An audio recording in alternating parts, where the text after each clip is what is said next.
trouble. Joining me now, three of the best political analysts in the country, all CNN contributors and great Americans. Ed Rollins, Republican strategist, former Huckabee campaign manager. Robert Zimmerman, Democratic strategist, Democratic National Committeeman. And Errol Louis, columnist for the New York Daily News, host of WWRL's Morning Show. Good to have you. Thank you. All right, let's start with,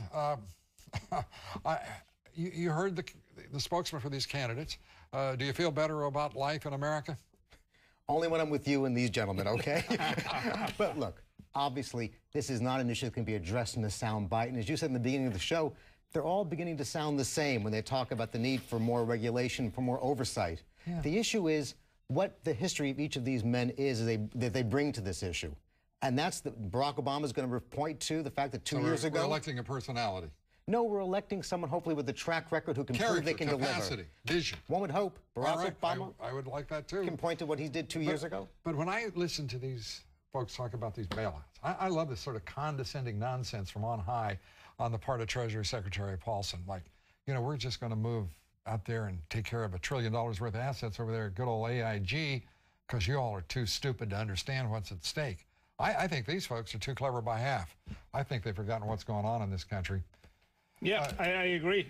You know, and the word vision you threw out there is the thing that's been missing from both of these campaigns. I mean, the statements are extraordinary, given the stakes, given the breadth and the depth of what's going on. It's you know, it's 4 yards in a cloud of dust. They're playing for, you know, the next 24-hour news cycle or for, you know, some slight tick in the polls in a couple of battleground states. And there's so much more at stake. There's a need for sort of a grand vision of how all of this works together. I mean, one important thing that's been left out of all of this is the role of state regulation. I mean, unraveling and sort of superseding state regulation is a big part of how we got to this mess in this first place. I'm not sure we want to supersede it right now because the federal government isn't regulating at all. Well, bad regulation. Well, that was the thing. They pushed the states aside, and then they refused to do the job themselves. Absolutely. The liability the federal government has taken on is irresponsible. I think Sarah Palin, who today made her first public statement without a teleprompter, said that this is wrong. She may be back on the reservation now, but her instincts were correct. And I think if the American public knew that half this $85 billion wasn't even owned by Americans, that it's foreign money or other people, they took risk. It's a high risk. If I basically lose my football bets this weekend, I've got to pay them. The federal government doesn't come in and bail me out. Don't you love the fact that we got all these fools, the U.S. Chamber of Commerce, the Business Roundtable, very few CEOs with the guts to stand up anymore and speak for themselves, which is a shame because that's where real leadership resides, much of it in this country. But, you know, they talk about the merits of globalization, but where's globalization when these guys need a little help? Well, there's no globalization. Suddenly it's just the federal government and the American taxpayer eating more dirt, and it's just ridiculous. But just one last point.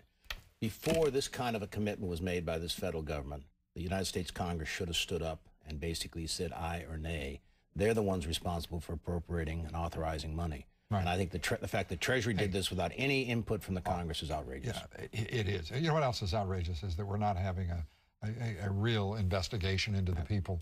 If there is a dime in severance money put into one of these companies, I mean, the American people ought to just slap the heck out of somebody. Well, it means, as I was saying before, going back and looking at these two individuals and what their history is that they bring to this campaign.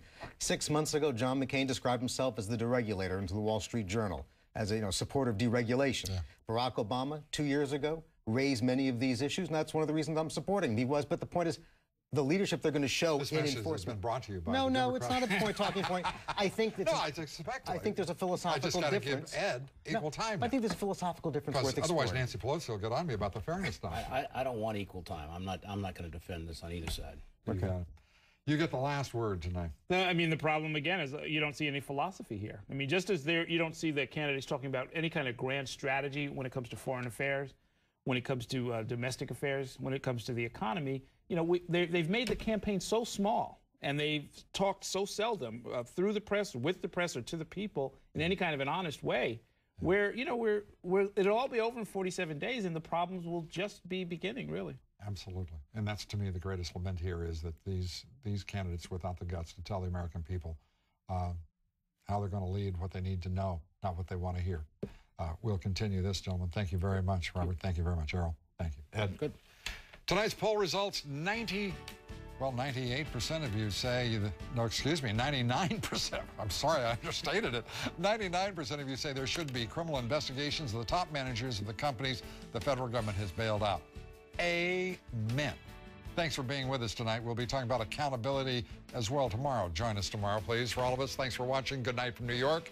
The Election Center with Campbell Brown begins right now. Campbell?